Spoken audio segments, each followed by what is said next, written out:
नमस्कार. दाभोळकर प्रयोग परिवार वासुदेव काठे बोलतो. आज आपण या व्हिडिओमध्ये पेस्ट किती डोळांना लावायची ते समजून घेऊया.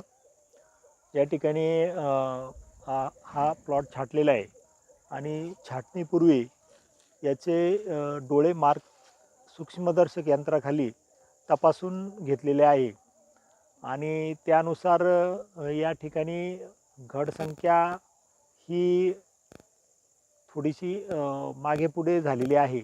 त्यामुळे आपण सबकेन जरी असली तरी या ठिकाणी ही सबकेन केलेली आहे. सबकेनच्या पुढे जॉईंट्स 1 2 3 हा जॉईंट आणि पुन्हा 2 अशा पुढच्या 2 डोळांना पेस्ट लावली आणि मागच्या 3 डोळांना पेस्ट लावली. इथं डबल पेर आहे, इथं हे सिंगल पेर आहे. तर इथं ही पुढचे 3 डोळे आणि मागचे 2 डोळे अशी 5 डोळांना पेस्ट लावली. तर 5 डोळांना फक्त सबकेनलाच का पेस्ट लावली नाही, तर घड मागे पुढे झालेले असल्यामुळं या 5 डोळांना पेस्ट लावलेली आणि एका वेळेस हे 5 किंवा याच्यापैकी 4 डोळे फुटतील आणि घड मागे पुढे असल्यामुळं जर आपण वरच्याच 2 डोळांना पेस्ट लावली असती आणि ते 2 डोळ्यांमध्ये जर घड निघाला नसता तर ही काडी किंवा घडावर घडसंख्याच कमी असती. म्हणून आपण 5 डोळ्यांना पेस्ट लावली आणि 5 डोळ्यांपैकी जिथं आपल्याला चांगला घड मिळेल त्यावेळेस तो घड ठेवून बाकीच्या वांजफुटी आपल्याला लवकरात लवकर काढायची आहे. या पद्धतीमुळं काय होतं, जर बागेत घड कमी तयार झालेले असतील तर ह्या पद्धतीमुळं आपल्याला काडीला कमीत कमी एक तरी घड मिळतो आणि कमीत कमी एक घड मिळाल्यामुळं आपल्याला वेलावर किती घडसंख्या पाहिजे हे अंतर आहे 9x5 9x5 45 चौरस फुटात. सुरुवातीला आपल्याला 45 घड म्हणजे चौरस फुटाला एक घड पाहिजे.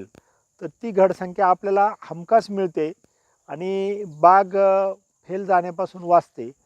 तर त्याकरता ह्या पद्धतीने गेलं पाहिजे. आणि जर आपण मायक्रोस्कोप खाली काडी चेक केल्यानंतर जर आपल्याला वाटत असेल या सबकेनमध्ये भरपूर घड आहे, म्हणजे 4 काड्या टेस्ट केल्या त्याच्यापैकी प्रत्येक काडीत घड आहे असं जर वाटत असेल तर जॉईंट आणि पुढचं एक डोळ एवढंच ठेवायचं आहे.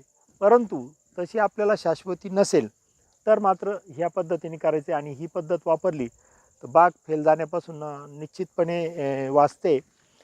त्याच्यानंतर दुसरा मुद्दा, सध्या आपलं पेस्ट करायचं काम चालू आहे आणि त्याचबरोबर अधूनमधून पाऊसही येतो. तर बऱ्याच ठिकाणाहून विचारणा होते की पेस्ट केल्यानंतर किती अवधीपुरता पाऊस यायला नको आहे आणि लगेचच पाऊस आला तर काय करायचं.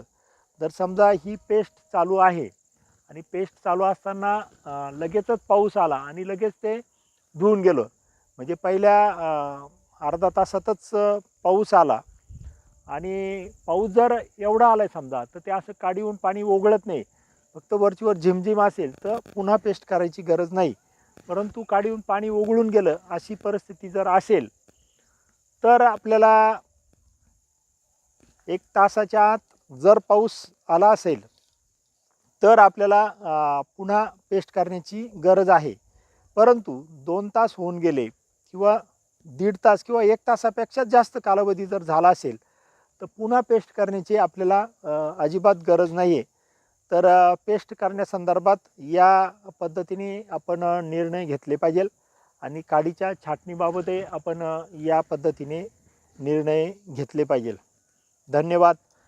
आपल्याला यासारखे अनेक व्हिडिओ बघण्याकरता हा चॅनल आपण सबस्क्राईब करू शकता.